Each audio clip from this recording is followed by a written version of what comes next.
शिव और पार्वती का विवाह हो गया। इसके बाद क्या घटित हुआ जानते हैं इस अध्याय में। श्री शिव महापुराण के अंतर्गत द्वितीय रुद्र संहिता के तृतीय पार्वती खंड में आप सभी से अनुरोध है कि यदि आप इन वीडियोस को लाइक, शेयर या सब्सक्राइब नहीं भी कर सकते तो इन्हें पूरा अवश्य सुने। ब्रह्मा जी बोले, हे तात, इसके बाद भाग्यवान एवं बुद्धिमान पर्वत श्रेष्ठ हिमालय ने सबको भोजन कराने के लिए आंगन को सजाया। उन्होंने अच्छी प्रकार से उसका मार्जन तथा लेपन कराया और अनेक प्रकार की सुगंधित वस्तुओं से आदरपूर्वक उसे अलंकृत कराया। तदनंतर अपने पुत्रों तथा अन्य पर्वतों द्वारा शंकर जी सहित सभी देवगणों तथा अन्य लोगों को भोजन के लिए बुलाया। हे मुने, हिमालय के आमंत्रण को सुनकर विष्णु तथा सभी देवता आदि के साथ वे प्रभु प्रसन्नता के साथ भोजन के लिए वहां गए। हिमालय ने प्रभु तथा उन सभी देवगणों का यथोचित सत्कार करके घर के भीतर उत्तम आसनों पर प्रसन्नता के साथ बैठाया और उन्हें अनेक प्रकार की सुभोज्य वस्तुओं को परोसकर नम्रता पूर्वक हाथ जोड़कर भोजन के लिए प्रार्थना की। उसके बाद विष्णु आदि सभी देवता हिमालय से इस प्रकार सम्मानित होकर सदाशिव को आगे कर भोजन करने लगे। उस समय सभी देवगण मिलकर एक साथ पंक्तिबद्ध होकर परस्पर हास्य करते हुए अलग अलग भोजन करने लगे। महाभाग नंदी, भृंगी, वीरभद्र तथा वीरभद्र के गण पृथक होकर कौतूहल में भरकर भोजन करने लगे। अनेक प्रकार की शोभा से संपन्न महाभाग इंद्र आदि लोकपाल तथा देवगण अनेक प्रकार के हास परिहास के साथ भोजन करने लगे। सभी मुनि, ब्राह्मण तथा भृगु आदि ऋषिगण आनंद के साथ पृथक पंक्ति में बैठकर भोजन करने लगे। इसी प्रकार चंडी के सभी गणों ने भी भोजन किया। वे भोजन करने के बाद प्रसन्नता पूर्वक कौतूहल करते हुए अनेक प्रकार के हास परिहास कर रहे थे। इस तरह विष्णु आदि उन सभी देवताओं ने आनंद के साथ भोजन किया। फिर आचमन करके विश्राम के लिए वे प्रसन्नता पूर्वक अपने अपने निवास स्थान को चले गए। इधर मैना की आज्ञा से सभी पतिव्रता स्त्रियां भक्तिपूर्वक शिव से प्रार्थना कर वास नामक परमानंददायक निवास गृह में ले गईं। वहां पर मैना के द्वारा दिए गए मनोहर रत्न के सिंहासन पर बैठकर प्रसन्नता पूर्वक शिवजी वास गृह को देखने लगे। वह गृह सैकड़ों जलते हुए रत्न दीपकों से प्रकाशित तथा शोभा संपन्न था। वहां अनेक प्रकार के रत्नों के पात्र विराज रहे थे। उसमें स्थान स्थान पर मोती तथा मणियां लगी हुई थीं। वह रत्नों के दर्पण की शोभा से युक्त था। वह श्वेत वर्ण के चमरों से मंडित था। उसमें मोतियों और मणियों की मालाएं लगी हुई थी। वह परम ऐश्वर्य से संपन्न, अनुपम, महादिव्य, विचित्र, अत्यंत मनोहर तथा चित्त को प्रसन्न करने वाला था। और उसके प्रत्येक स्थल में नाना प्रकार की कारीगरी की गई थी। वह ग्रह शिव के द्वारा दिए गए वर का अतुलनीय प्रभाव प्रकट कर रहा था और शोभा से संपन्न होने के कारण उस ग्रह का शिवलोक नामकरण किया गया था। वह अनेक प्रकार के सुगंधित उत्तम द्रव्यों से सुवासित, उत्तम प्रकाश से युक्त, चंदन अग्रुयुक्त तथा पुष्प की शैया से समन्वित था।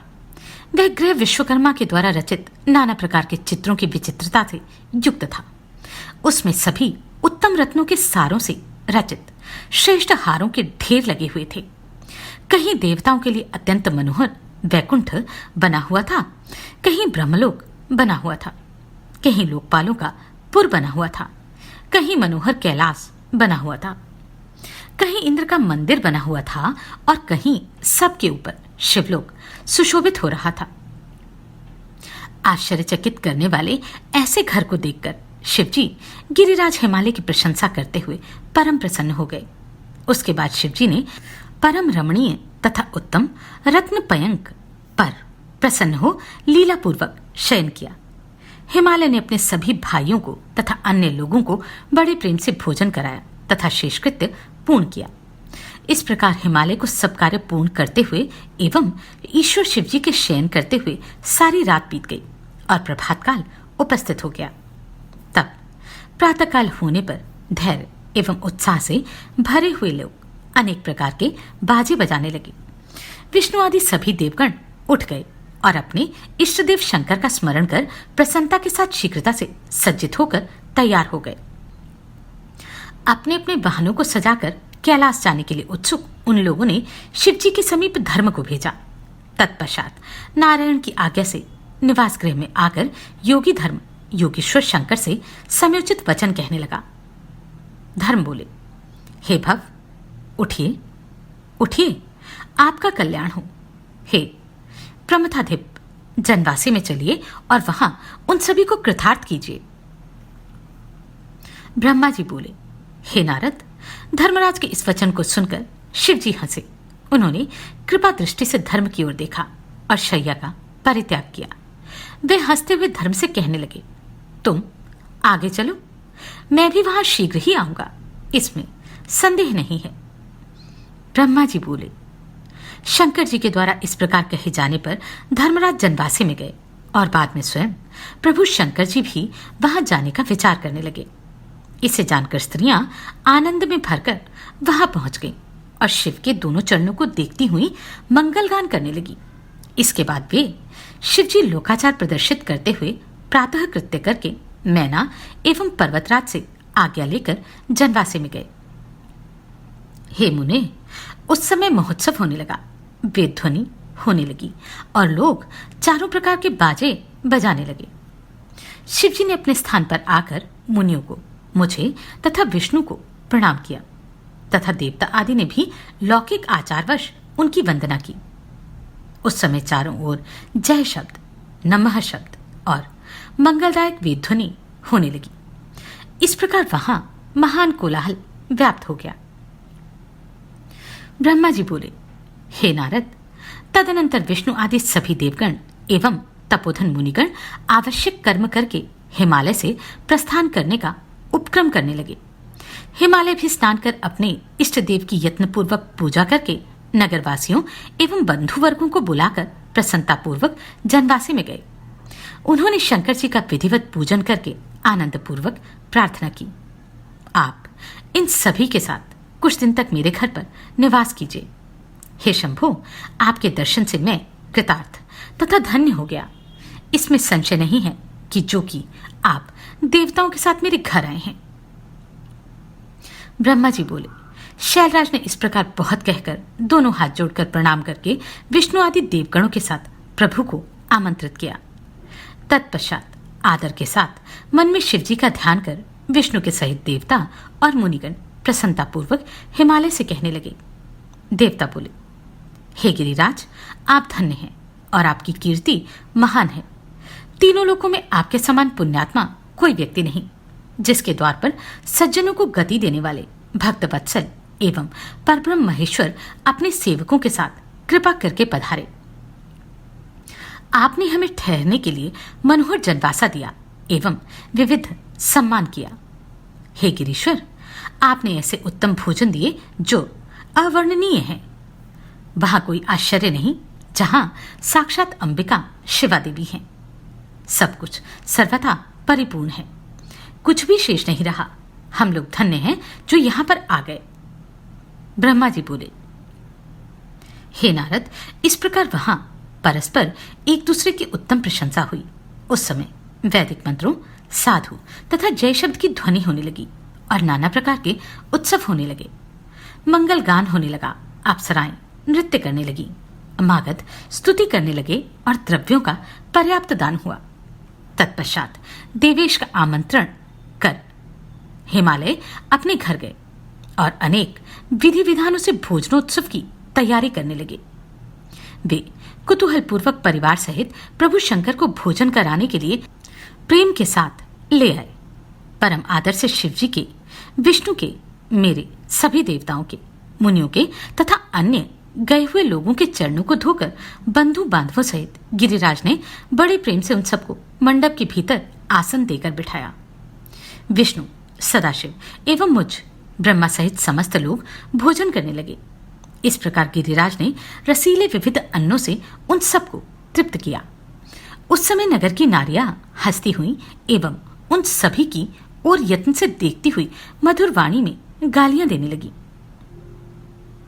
हे नारद, इस प्रकार सब लोग विधिवत भोजन करके आचमन कर गिरिराज से आज्ञा लेकर प्रसन्नता एवं तृप्ति से युक्त हो अपने अपने स्थान को चले गए। हे मुनि, इसी प्रकार तीसरे दिन भी गिरिराज ने विधिवत दान, सम्मान एवं आदर आदि के द्वारा उनका सत्कार किया। चौथा दिन प्राप्त होने पर बड़ी शुद्धता के साथ चतुर्थी कर्म विधिवत संपन्न हुआ, जिसके बिना वह उत्सव अधूरा ही रह जाता। उस समय अनेक प्रकार का उत्सव, जय जयकार तथा साधु शब्दों का उच्चारण, नाना प्रकार का दान, गान एवं नृत्य होने लगा। पांचवा दिन प्राप्त होने पर प्रसन्न हुए सभी देवताओं ने बड़े प्रेम के साथ गिरिराज से विदाई के लिए निवेदन किया। यह सुनकर हिमालय ने हाथ जोड़कर देवताओं से कहा, हे देवताओं, अभी आप लोग कुछ दिन और रहें तथा मेरे ऊपर कृपा करें। ऐसा कहकर उन्होंने बड़े स्नेह से शंकर, विष्णु, मुझ ब्रह्मा तथा अन्य देवताओं को बहुत दिनों तक बड़े आदर के साथ ठहराया। इस प्रकार निवास करते हुए जब बहुत दिन बीत गए, तब देवताओं ने हिमालय के पास सप्तऋषियों को भेजा। उन्होंने गिरिराज तथा मैना को समुचित बातें कहकर समझाया और प्रशंसा करते हुए प्रसन्नतापूर्वक श्रेष्ठ शिव तत्व को विधिवत प्रतिपादित किया। हे मुने, उनके समझाने से हिमालय ने उसे स्वीकार कर लिया। तब शिवजी विदा होने के लिए देवताओं सहित हिमालय के घर गए। जब दिव्य शिव देवताओं सहित अपने कैलाश पर्वत के लिए यात्रा करने लगे, तब मैना ऊंचे स्वर से रोने लगी और कृपा सागर शंकर जी से कहने लगी। मैना बोली, कृपानिधे, आप कृपा करके भली भांति शिवा का पालन कीजिएगा। आप आशुतोष हैं, अतः पार्वती के हजारों दोषों को क्षमा कीजिएगा। हे प्रभु, यह मेरी कन्या जन्म जन्मांतर से आपके चरण कमल की भक्त है। आप महादेव प्रभु को छोड़कर इसे सोते अथवा जागते समय भी किसी का स्मरण नहीं रहता। हे मृत्युंजय, आपकी भक्ति के सुनने मात्र से ही यह हर्ष के अश्रु गिराती हुई पुलकित हो जाती है और आपकी निंदा से यह मौन हो मृतक के समान हो जाती है। ब्रह्मा जी बोले। तब ऐसा कहकर मैना उन्हें अपनी पुत्री को समर्पित कर जोर जोर से रुदन करके उन दोनों के सामने मूर्छित हो गई। तदनंतर शंकर ने मैना को समझा करके उनसे तथा हिमालय से आज्ञा लेकर देवगणों के साथ महोत्सव पूर्वक यात्रा की। तदनंतर सभी देवताओं ने हिमालय के कल्याण की कामना करते हुए प्रभु तथा अपने गणों के साथ मौन हो प्रस्थान किया। कुछ दूर जाकर हर्षित देवता हिमालय की पुरी के बाहर बगीचे में शिवजी सहित आनंद पूर्वक ठहर गए और शिवा के आगमन की प्रतीक्षा करने लगे। हे मुनीश्वर, इस प्रकार देवगणों के सहित शिव की उत्तम यात्रा का वृतांत मैंने आपसे कह दिया। आप उत्सव तथा विदाई के अनंतर होने वाले विरह से युक्त शिवा की यात्रा सुनिए। ब्रह्मा जी बोले। उसके बाद सप्तऋषियों ने हिमालय से कहा, आज गिरिजा की विदाई के लिए उत्तम मुहूर्त है, अतः आप अपनी पुत्री पार्वती की विदाई कर दीजिए। हे मुनीश्वर, यह बात सुनकर वे हिमालय पार्वती वियोगजन्य दुख का स्मरण कर कुछ देर के लिए व्याकुल हो गए। फिर कुछ काल के अनंतर चेतना प्राप्त होने पर ऐसा ही होगा, यह कहकर उन्होंने मैना को संदेश भेजा। हे मुने, शैल का संदेश सुनकर मैना हर्ष तथा शोक से युक्त हो गई और गिरजा को विदा कराने के लिए उद्वत हो गई। हे मुने, हिमाचल प्रिया उन मैना ने प्रथम वेद तथा कुल की रीति संपन्न की। फिर पार्वती की यात्रा के निमित्त वे नाना प्रकार के मंगल विधान करने लगी। उन्होंने पार्वती को अनेक रत्नों तथा श्रेष्ठ वस्त्रों से और राजकुलोचित श्रृंगार तथा उत्तमोत्तम 12 आभरणों से अलंकृत किया। तदनंतर मैना के मन की बात जानकर एक पतिव्रता ब्राह्मण पत्नी गिरिजा को श्रेष्ठ पातिव्रत धर्म का उपदेश देने लगी। ब्राह्मण पत्नी बोली, हे गिरजे, तुम प्रेम पूर्वक मेरा यह वचन सुनो। मेरे ये वचन स्त्रियों को इस लोक तथा परलोक में सुख देने वाले हैं तथा इनके सुनने से भी स्त्रियों का कल्याण हो जाता है। इस जगत में पतिव्रता नारी ही धन्य है। इसके अतिरिक्त और कोई नारी पूजा के योग्य नहीं है। वह सब लोगों को पवित्र करने वाली तथा समस्त पापों को दूर करने वाली है। हे शिवे, जो स्त्री अपने स्वामी की परमेश्वर के समान सेवा करती है, वह यहाँ अनेक भोगों को भोग कर अंत में पति के साथ उत्तम गति को प्राप्त होती है। सावित्री, लोपामुद्रा, अरुंधति, शांडिल्या, शत्रुपा, अनुसूया, लक्ष्मी, स्वधा, सती, संज्ञा, सुमति, श्रद्धा, मैना और स्वाहा आदि बहुत सी पतिव्रताएं हैं जिन्हें विस्तार के भय से यहां नहीं कह रही हूं। ये सभी पातिव्रत्य धर्म के प्रभाव से ही जगत में मान्य तथा पूज्य हुई। ब्रह्मा, विष्णु, महेश्वर एवं अन्य मुनीश्वरों ने भी इनका सम्मान किया है। इसलिए तुम्हें अपने पति शंकर की विशेष रूप से सेवा करनी चाहिए, क्योंकि ये दीनों पर अनुग्रह करने वाले एवं पूज्य होने के कारण सबके सेव्य हैं और सज्जनों के गतिदाता हैं। पतिव्रताओं का धर्म महान है, जिसका वर्णन श्रुतियों तथा स्मृतियों में भरा हुआ है। निश्चय ही पातिव्रत धर्म जितना श्रेष्ठ है, उतना अन्य धर्म श्रेष्ठ नहीं है। स्त्री को चाहिए कि जब अपना प्रिय पति भोजन कर ले, तब स्वयं पति भक्ति में परायण होकर भोजन करे। हे शिव, जब पति खड़ा हो तब साध्वी स्त्री को भी खड़ा ही रहना चाहिए। पति के सो जाने पर स्वयं शयन करे और उसके उठने से पहले स्वयं जाग जाए। पति का सर्वदा छल रहित हो, हित करे। हे शिवे, कभी अलंकार से रहित हो अपने स्वामी के सम्मुख न जाए। जब स्वामी कार्यवश परदेश चला जाए तो कभी शरीर का संस्कार एवं श्रृंगार न करे। पतिव्रता स्त्री को चाहिए कि वह पति का नाम कभी न ले। पति के द्वारा क्रुद्ध होकर कठोर वचन कहने पर भी उसे बुरा वचन न कहें और पति के शासित करने पर भी प्रसन्न रहें। उस समय भी यही कहें कि स्वामिन, और अधिक दंड देकर मेरे ऊपर कृपा कीजिए। पति के बुलाने पर घर का सारा कामकाज छोड़कर उनके समीप जाएं और शीघ्रता से प्रणाम कर हाथ जोड़कर उनसे प्रेमपूर्वक कहें, हे स्वामिन, आपने किस लिए बुलाया? कृपा कर आज्ञा दीजिए। इसके बाद उस आज्ञा को प्रसन्नतापूर्वक संपन्न करना चाहिए। दरवाजे पर खड़ी होकर बहुत काल तक इधर उधर न देखें और ना तो दूसरे के घर जाएं। किसी का भेद लेकर किसी अन्य के सामने उसको प्रकाशित न करें। बिना कहे ही पति के लिए पूजन की सामग्री प्रस्तुत करें और पति के हित के लिए निरंतर अवसर की प्रतीक्षा करती रहें। पति की आज्ञा के बिना कभी भी तीर्थ यात्रा के लिए ना जाएं और किसी समाज तथा उत्सव को देखने के लिए भी ना जाएं। जिस स्त्री को तीर्थ यात्रा की इच्छा हो, वह अपने स्वामी का चरणामृत लेकर संतुष्ट हो जाए, क्योंकि पति के चरणोदक में सभी तीर्थ एवं क्षेत्र निवास करते हैं, इसमें संदेह नहीं है। पति के भोजन करने के पश्चात उसका उच्छिष्ट जो भी इष्ट अन्नादि हो, उसे पति प्रदत्त महाप्रसाद समझकर पतिव्रता स्त्री भोजन करे। देवता, पितृ, अतिथि, सेवक, गौ एवं भिक्षुक को बिना दिए अन्न का भोजन न करें। घर की समग्र सामग्री ठीक तरह से रखें। नित्य उत्साहयुक्त तथा सावधान रहें और अधिक व्यय न करें। इस प्रकार सर्वदा पातिव्रत्य धर्म का पालन करें। पति की आज्ञा के बिना कोई उपवास तथा व्रत न करें, अन्यथा उसका फल नहीं होता और उसे नरक की प्राप्ति होती है। सुखपूर्वक आनंद से बैठे हुए तथा अपनी इच्छा से रमण करते हुए पति को आवश्यक कार्य आ पड़ने पर भी न उठाएं।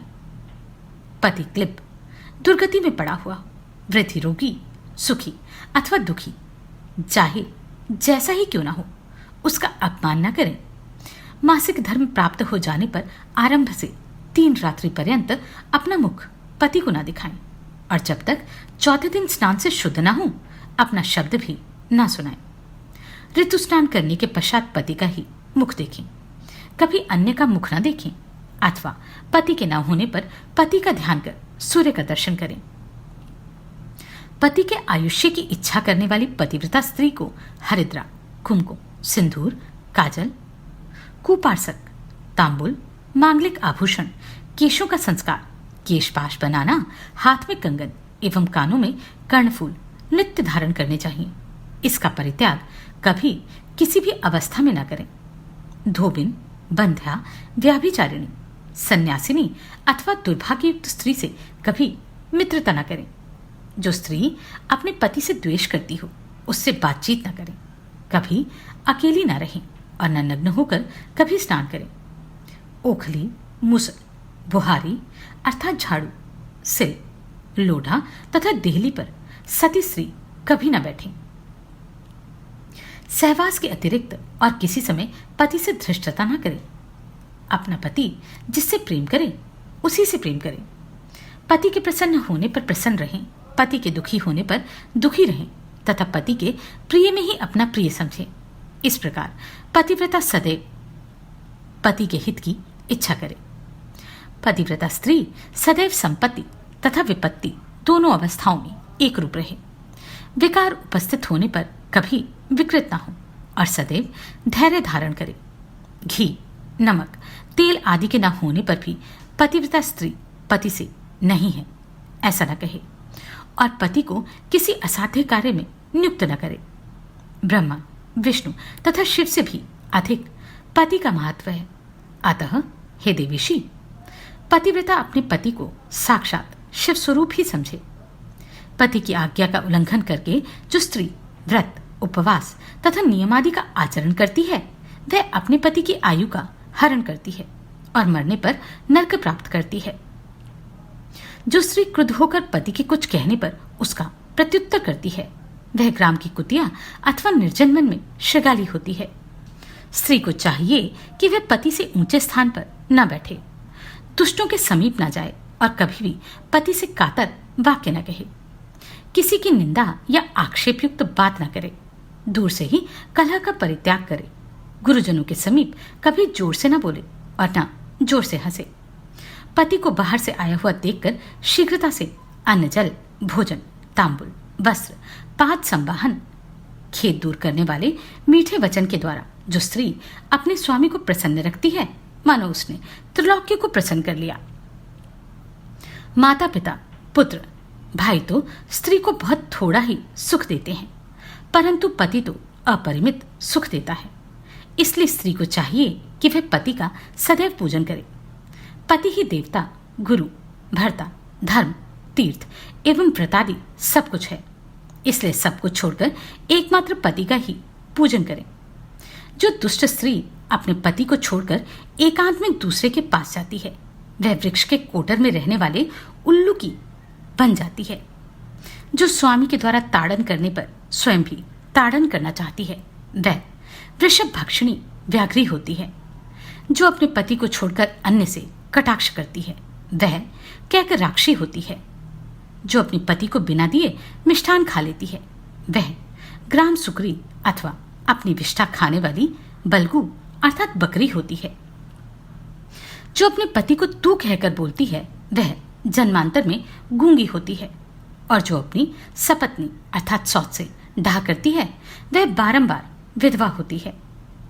जो अपने स्वामी की दृष्टि बचाकर किसी अन्य पुरुष को देखती है वह काणी, कुमुखी तथा कुरूपा होती है। जैसे जीव के बिना देह क्षण मात्र में अशुचि हो जाता है उसी प्रकार अपने स्वामी के बिना स्त्री अच्छी तरह स्नान करने पर भी अपवित्र ही रहती है।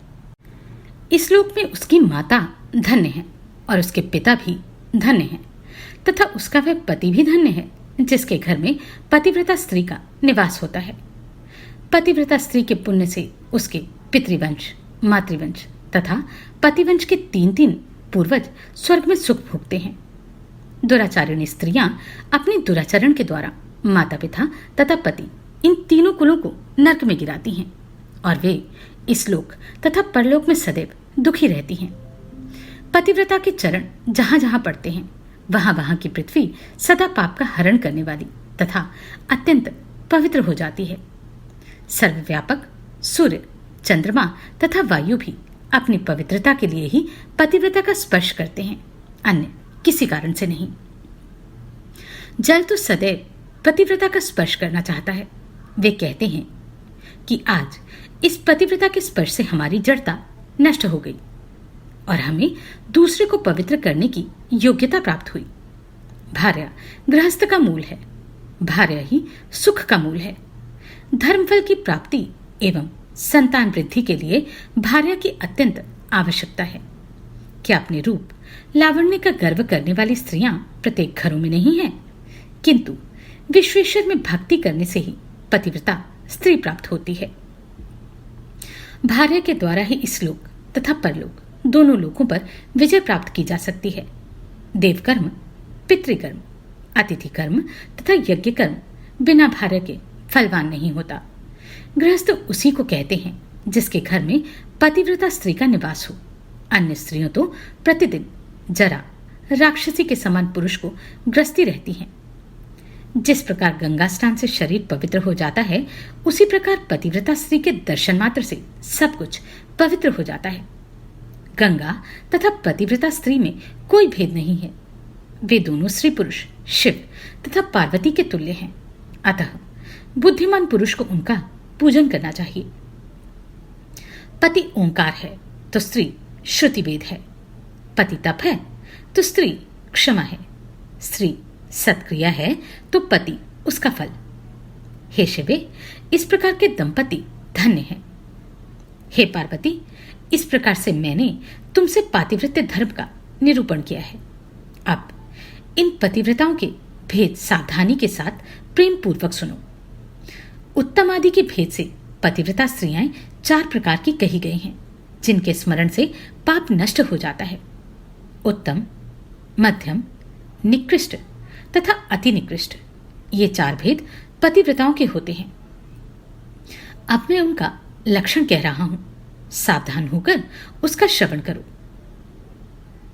जिसका मन स्वप्न में भी अपने पति को ही देखता है और कभी परपति में नहीं जाता, हे भद्रे, वह उत्तम पतिव्रता कही गई है।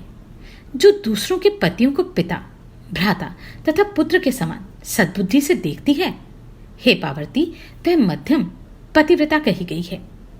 हे पार्वती, जो स्त्री मन में अपना धर्म समझकर व्याभिचार नहीं करती, वह सुंदर चरित्र वाली स्त्री निकृष्ट पतिव्रता अधमा कही गई है। जो मन में इच्छा रहते हुए भी पति एवं कुल के भय से व्याभिचार नहीं करती, उसको पुरातन लोगों ने अति निकृष्ट पतिव्रता कहा है। हे शिवे, ये 4 प्रकार की पतिव्रताएं पाप हरण करने वाली हैं, संपूर्ण लोगों को पवित्र करने वाली हैं और इस लोक एवं परलोक में आनंद प्रदान करने वाली हैं।